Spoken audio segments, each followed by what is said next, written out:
Shalom. Siapa yang masih ingat apa yang saya khotbahkan terakhir kali sebelum saya berangkat ke Lampung? Tentang apa? Masih ingat? Ada yang masih ingat?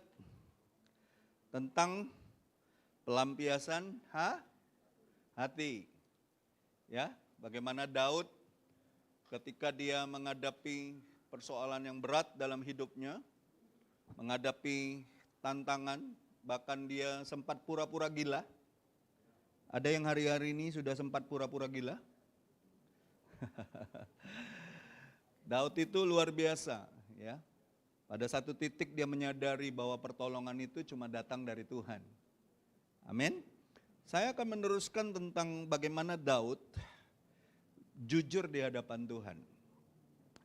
Hari ini saya beri judul khotbahnya adalah terlalu kuat bagiku tapi tidak bagi Tuhan. Saudara tahu nggak, sehebat-hebatnya Daud, dia sadar ada musuh-musuh dia yang terlalu kuat untuk dia. Saudara sadar nggak? Dia itu luar biasa nggak diurapi Tuhan? Luar biasa ya, dia punya hubungan sama Tuhan cukup dekat ya, intim. Goliat pun dia kalahkan gitu loh. Ngalahkan Goliat nggak lama saudara, nggak bertahun-tahun. Ngalahkan Goliat itu cuma sekejap. Tapi dia tahu dia punya musuh-musuh yang bagi dia itu terlalu kuat.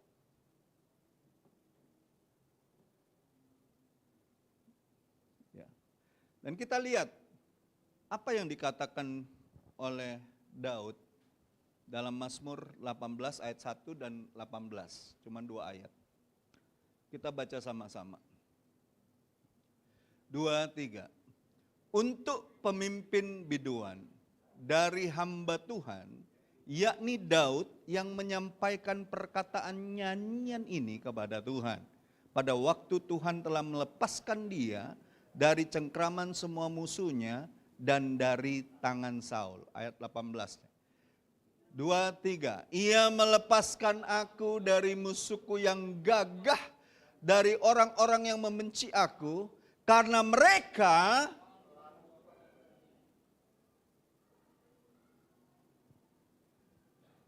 ini berarti Daud ini menyadari keberadaan dan kekuatannya. Coba bilang sama orang sebelahmu, sadari kekuatanmu. Sadari kekuatanmu, ada batasnya. Ada orang-orang yang kita hadapi itu, musuh-musuh kita itu memang terlalu kuat bagi kita. Makanya kita harus melibatkan siapa? Tuhan. Ya. Saya percaya setiap orang pernah menghadapi situasi yang melampaui batas kemampuan dirinya, betul nggak? Saudara pernah ngalamin persoalan, keadaan, ataupun orang yang sedang kita hadapi itu, rasanya kita tuh sudah sampai batas maksimal kita untuk ngadapinnya. Tapi ternyata mentok. Ternyata kita nggak kuat. Ada pergumulan yang terlalu berat. Mungkin ada masalah yang terlalu besar. Ada tekanan yang menghimpit kita. Bahkan ada dosa yang seringkali sulit kita kalahkan. Yang berulang lagi. Terjadi lagi, jatuh lagi di dosa yang sama. Nah ironisnya banyak orang percaya itu berusaha, perhatikan saya, berusaha menyembunyikan kelemahannya. Karena dia menganggap, dia salah sangka bahwa kalau iman itu, kalau dia orang beriman, dia harus selalu tampak kuat.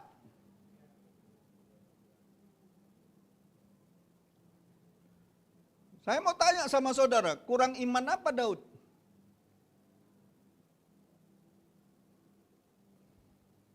Kurang iman apa dia?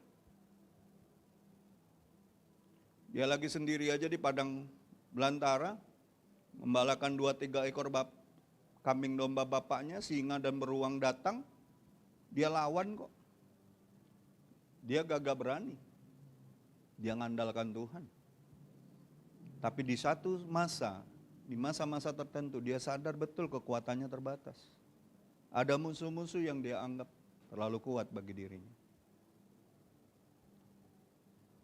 Ya.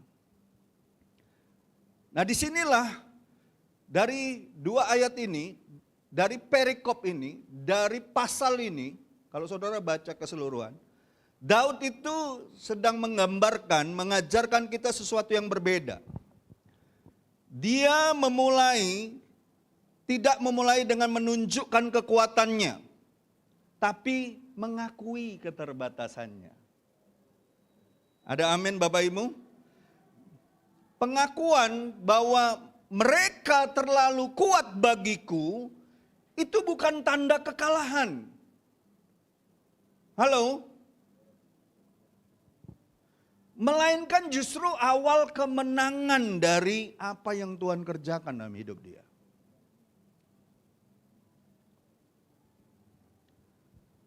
Saya mau tanya sama Bapak Ibu, Tuhan itu senang nggak kalau kita jujur?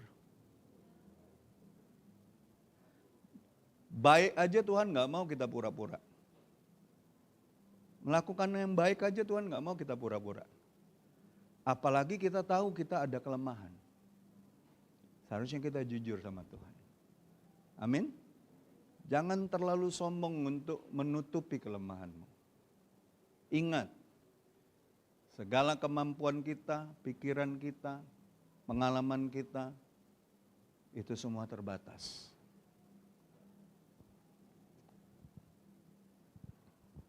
Amin. Ada kemarin saya melayani satu gereja, kumpulan ibu-ibu, berbicara tentang doa. Ada satu ibu tanya, Pastor, Tuhan kan maha tahu dan tahu segala-galanya. Betul? Setuju? Saudara setuju nggak pernyataan ibu ini? Tapi kenapa kita harus berdoa? Kenapa kita harus sampaikan apa yang menjadi kebutuhan kita? Kan dia tahu semuanya.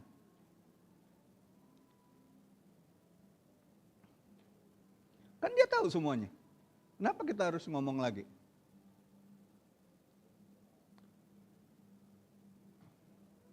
Saya bilang sama dia, jawaban saya sesimpel mungkin. Saya bilang sama ibu itu, ibu tahu nggak kebutuhan anak ibu kalau dia sekolah? Tahu. Bayar sekolah, uang sekolah, betul? Belum bajunya, belum bukunya, belum segala macam. Ibu bisa aja kan, sudah tahu, tinggal datang aja ke sekolah, betul gak? Betul tidak? Tapi kalau anak ibu ngajak ngomong ibu soal kebutuhannya, kira-kira ibu seneng gak? Senang gak ibu? Itu tanda anak itu apa? Anak itu membutuhkan ibunya. Kalau orang menganggap Tuhan sudah tahu segalanya, aku nggak perlu berdoa, berarti dia nggak membutuhkan siapa? Dia nggak butuh Tuhan.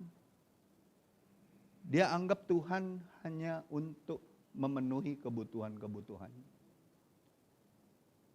Tapi kalau kita masih berdoa sampai hari ini, walaupun Tuhan tahu segalanya, Tuhan senang karena kita anak-anaknya yang masih membutuhkan Dia. Simpel aja. Dia hampir nangis tuh, waktu saya jelaskan.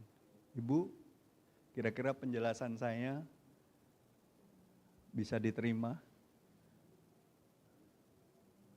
Coba, saya mau tanya nih. Pak Anes, tahu kebutuhan anak sekolah, tapi dia nggak pernah ngomong sama ini. Tiba-tiba dari sekolah dapat surat, belum bayar ini itu, sekolah. Bapak akan tanya nggak sama anak Bapak, kenapa nggak ngomong nak? Betul? Nggak mungkin kita Bapak yang seperti ini aja, nggak mungkin nggak penuhin kebutuhannya, betul nggak? Karena kita tahu itu yang dibutuhkan.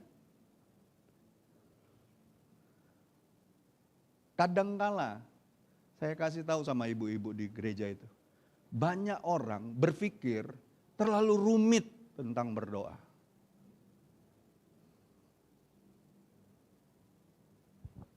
Makanya sudah mulai dingin berdoanya hari-hari ini.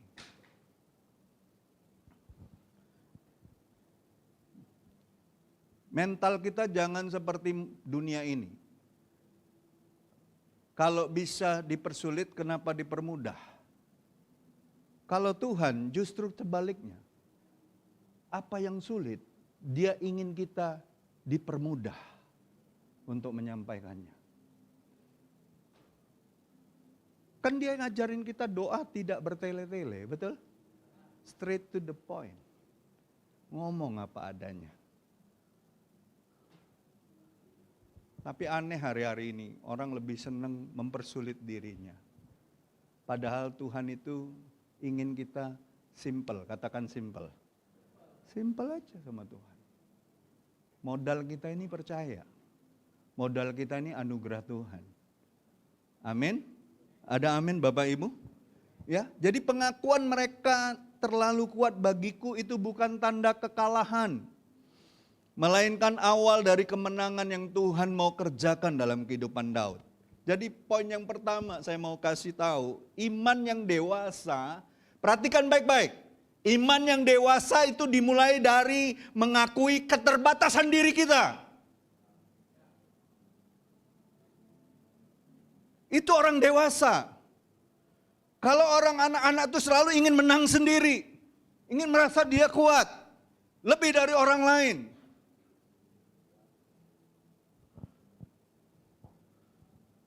Daud, begitu dewasanya pengenalan dia akan Tuhan, dia bilang, karena mereka terlalu kuat bagiku. Daud itu diurapi sebagai raja. Dia pahlawan perang. Dia taklukkan Goliat. Tapi dia gak malu untuk berkata bahwa ada musuh yang lebih kuat dari diri dia.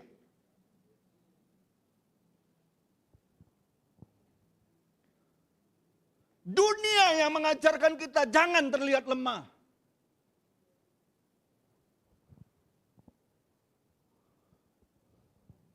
Tetapi Alkitab mengajarkan kita, akuilah kelemahanmu supaya kuasa Tuhan dinyatakan. Seringkali Tuhan mengizinkan kita di titik-titik terendah dalam hidup kita, di batas-batas ketidakmampuan kita. Tidak lagi cukup untuk menghadapi keadaan kita, masalah kita, orang-orang yang kita hadapi. Supaya kita belajar bergantung sepenuhnya kepada Tuhan. Sombong kalau saudara bilang saudara kuat.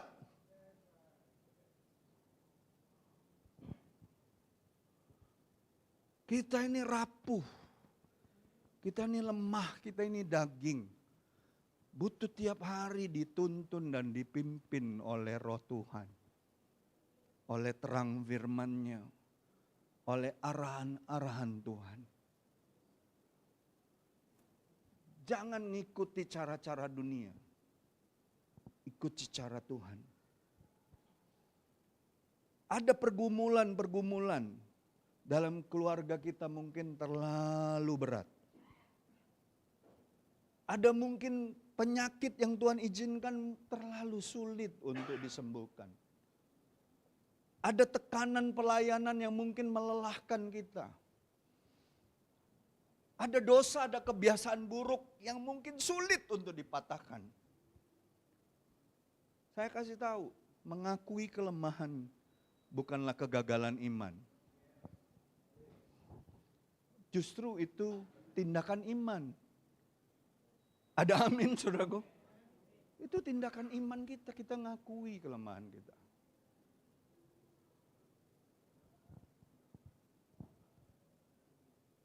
Di titik terendahku kau hadir. Amin. Untuk mengangkatku. Ada amin saudaraku? Justru di titik terendah kita, waktu kita angkat tangan, nyerah sama Tuhan. Tuhan turun tangan dengan segala kuasanya.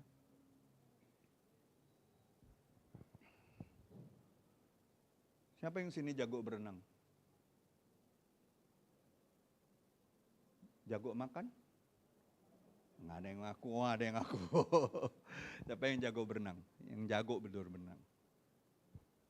Saya sekarang ngakui nggak begitu jago. Tapi waktu saya kecil, Sungai Musi itu udah kita jabanin semua itu. Kadang dari ferry itu kalau kita mau ke Mata Merah itu belum sampai masih 20-30 meter kita udah nyebur. Atau ferry ke Pelaju itu kalau belum sampai kita sudah buka baju sekolah kita gitu nyebur kita. Sekarang ngelihat Sungai Musi bergetar hati. Karena sudah ada beberapa teman yang mati.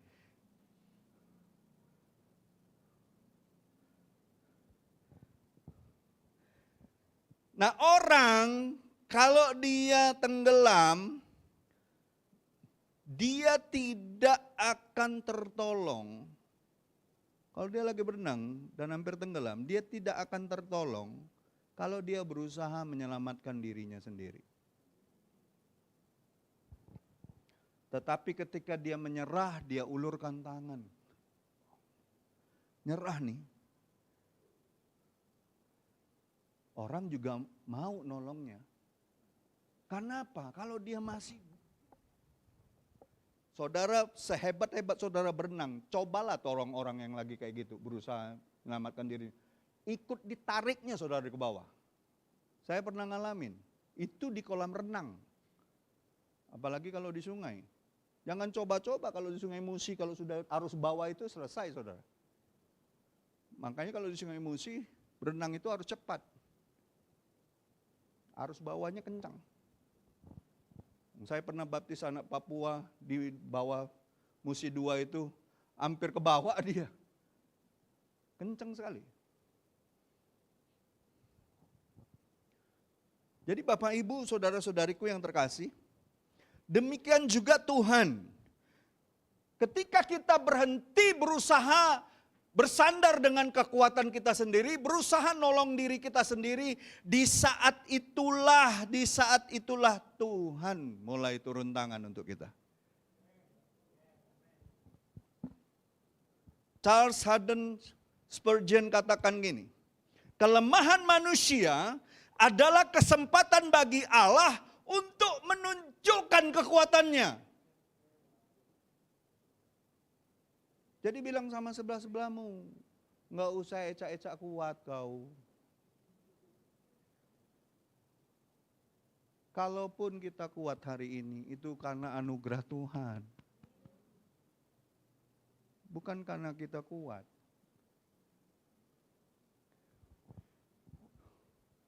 Ada orang yang luar biasa, baru dipakai Tuhan dengan anugerahnya, kalahkan 800 Nabi Baal.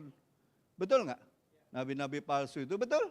Dalam hitungan sekejap ketika diancam oleh Ratu Isabel, patah semangat langsung mau bunuh diri. Jadi jangan merasa ketika kau dalam pemakaian Tuhan sekalipun, kau ngerasa dirimu sudah kuat. Butuh terus merendahkan diri. Sadar, kalaupun kita kuat itu karena anugerah Tuhan. Amin. Amin. Tuhan benci sama orang sombong, orang congkak, orang tinggi hati. Belajar terus rendahkan hati kita. Itu yang pertama. Yang kedua, pertolongan Tuhan itu datang kepada orang yang berseru kepadanya. Lihat, apa yang dikatakan Daud di ayat 18.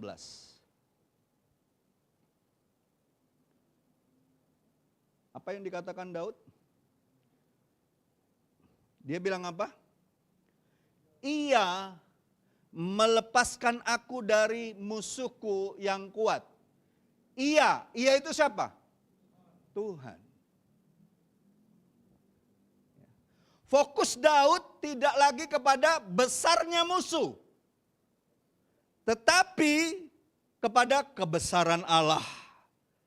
Perhatikan subjek kalimatnya. Dia tidak mengatakan gini, aku berhasil melepaskan diriku. Tidak. Dia mengatakan apa? Ia melepaskan aku.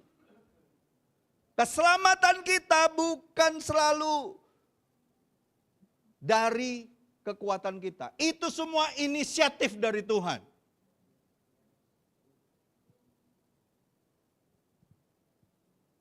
Makanya tidak ada seorang pun, kata Rasul Paulus, boleh merbegahkan diri. Efesus 2 ayat 8 dan 9 itu.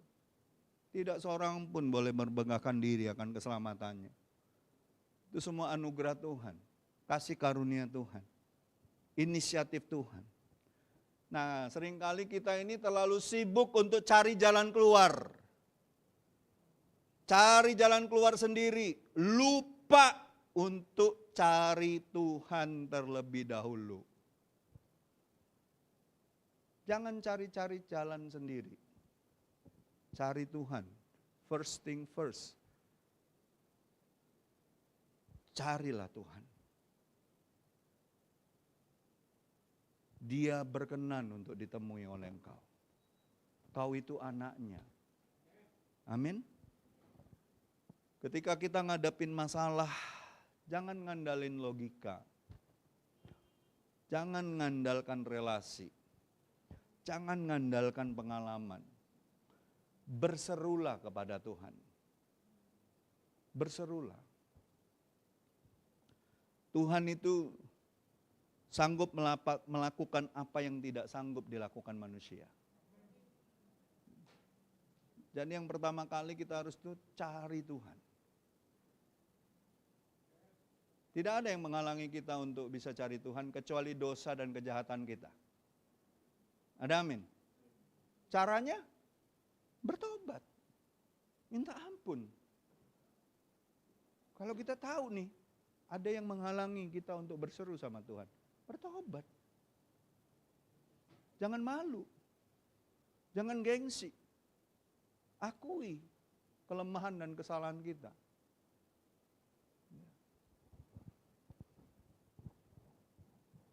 Kalau anak kecil lagi ada badai dan dia sedang takut,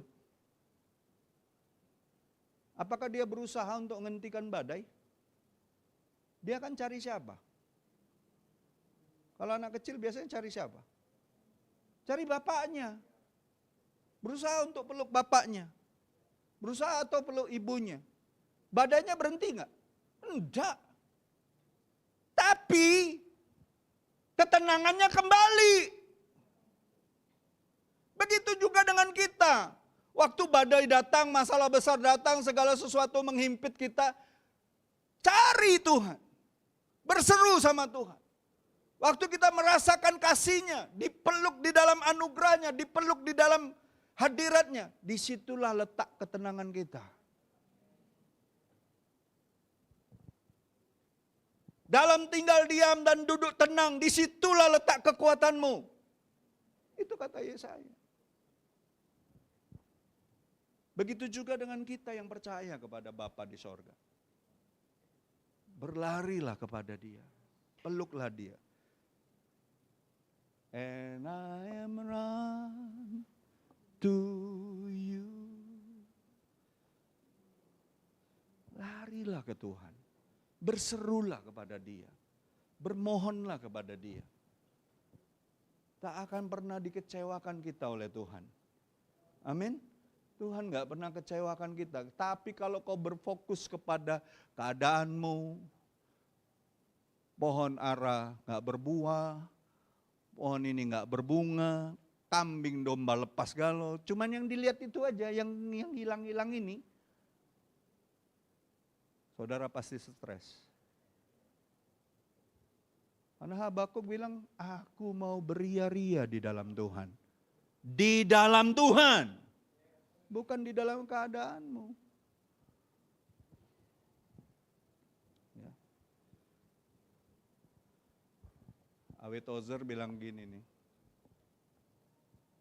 Allah tidak pernah meminta kita menjadi kuat.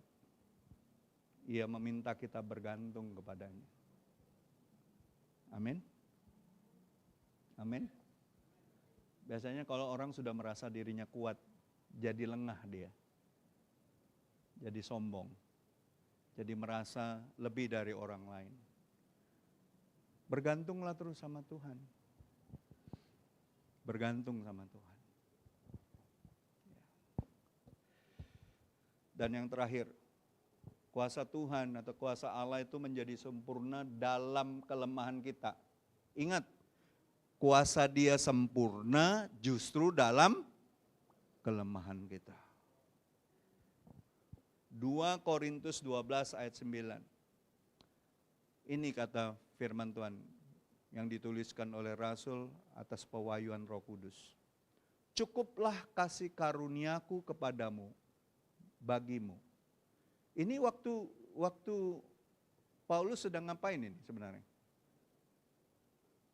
Dia kan bermohon, minta sama Tuhan, betul? Untuk dia disembuhkan dari duri dalam dagingnya, betul nggak? Ada banyak pendapat, ada banyak tafsiran. Duri dalam daging itu kemungkinan ada dia sakit, ada dia mungkin rabun matanya sejak dia ngalamin perjumpaan sama Tuhan.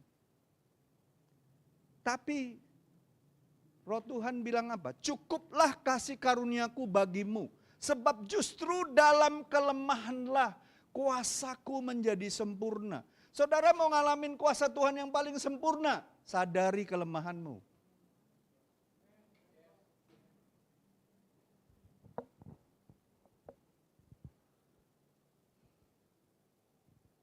Amin. Ya.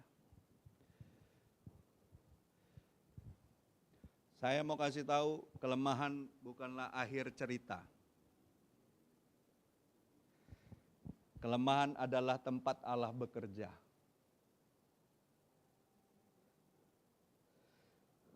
Selama kita merasa mampu, percayalah, kita akan sulit mengalami kuasa Tuhan. Selama kau merasa mampu, kuasa Tuhan itu sulit kita rasakan. Karena kita berpikir itu kekuatan kita. Tetapi kita waktu mengakui ketidakmampuan kita, kasih karunia Tuhan mulai bekerja. Ya. Dan ini paradoks sebenarnya dalam kekristenan. Ya, ketika kita lemah, kita jadi kuat. Paradoks ini. Ketika kita menyerah kepada Tuhan, justru kita menang. Ketika kita berhenti mengandalkan diri kita sendiri, kuasa Tuhan dinyatakan. Aneh ya, paradoks, kebalikannya dari cara-cara dunia.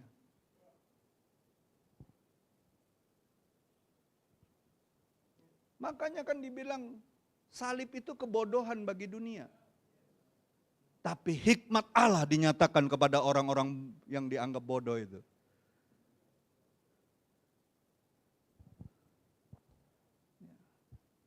Jadi Bapak Ibu yang dikasihi Tuhan, lampu itu tidak menyala tanpa terhubung sama sumber listrik. Demikianlah hidup kita manusia, tidak dirancang untuk hidup dengan kekuatannya sendiri. Bilang sama sebelahmu, kau tuh gak dirancang untuk hidup dengan kekuatanmu sendiri. Kau harus terus terhubung dengan kuasa Tuhan. Amin? Terus terhubung dengan sumbernya. Makanya lagu terhubung itu memang betul, kita harus terhubung sama Tuhan. Setiap waktu. Amin? Terhubung sama Tuhan. Kita diciptakan untuk selalu terhubung dengan sang sumber kehidupan kita. Nggak boleh terputus. Saudara, ketika pakai wifi putus sebentar aja udah panik. Tapi putus hubungan sama Tuhan, berhari-hari nggak panik. Malah tanpa sadar merasa dirinya kuat. Itu kan double ON.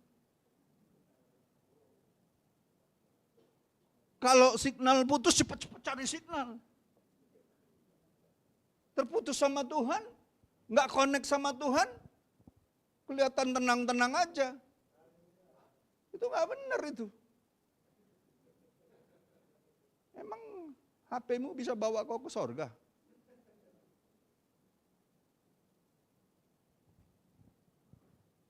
Amin.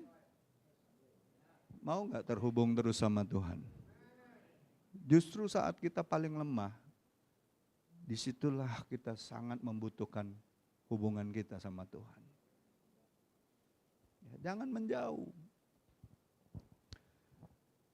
John Calvin bilang hati manusia tidak akan menemukan kekuatan sejati sampai ia belajar. Saya suka sekali kata-kata ini. Sampai ia belajar bersandar sepenuhnya kepada Allah. Bilang sama sebelahmu, belajar terus bersandar sama Tuhan. Saya nggak ngajarin saudara hal-hal yang hype. Bahwa kalau dalam Tuhan saudara pasti sehat, pasti diberkati. Enggak, bersandar sama Tuhan. Kalaupun kau sakit tapi kau bersandar sama Tuhan. Tuhan punya cara terbaik untuk tolong kau. Di waktunya Dia, bukan di maunya kita.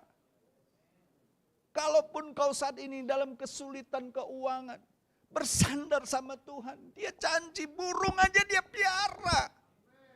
Masa sih kita gak dipelihara sama Tuhan? Kalaupun berkatmu tidak sebanyak orang lain, kau syukuri. Asalkan ada makanan, cukuplah itu kata Rasul Paulus. Gak perlu bandingkan berkatmu dengan berkat orang lain.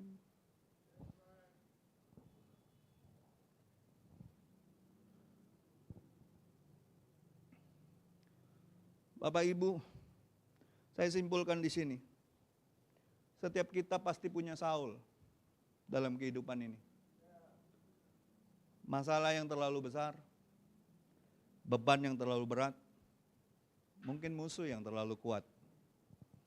Pergumulan yang mungkin bertahun-tahun sudah begitu dalam. Tapi ingatlah, apa yang terlalu kuat bagi kita, tidak pernah terlalu kuat bagi Tuhan. Amin. Jangan takut berkata sama Tuhan, Tuhan, aku tidak sanggup Tuhan.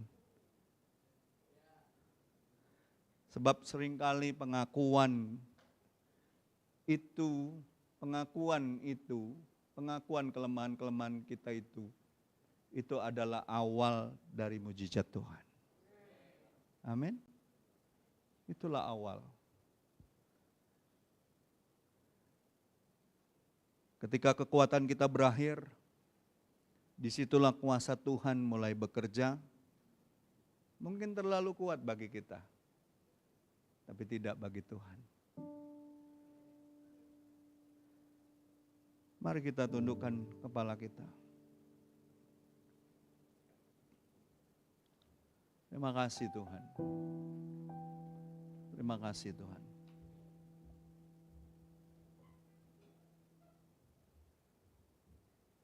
Saya minta lagu penyembahan yang pertama tampilkan. Biarlah pagi hari ini kita kembalikan kekaguman kita akan Tuhan. Bagaimana Tuhan tolong kita, bagaimana Tuhan berkati hidup kita. Kalaupun ada tantangan-tantangan hidup yang terlalu berat hari-hari ini, ingat, Tuhan senang ketika kau datang dan menyampaikan setiap keluh kesahmu di dalam kelemahanmu. Jangan malu. Dia adalah Bapa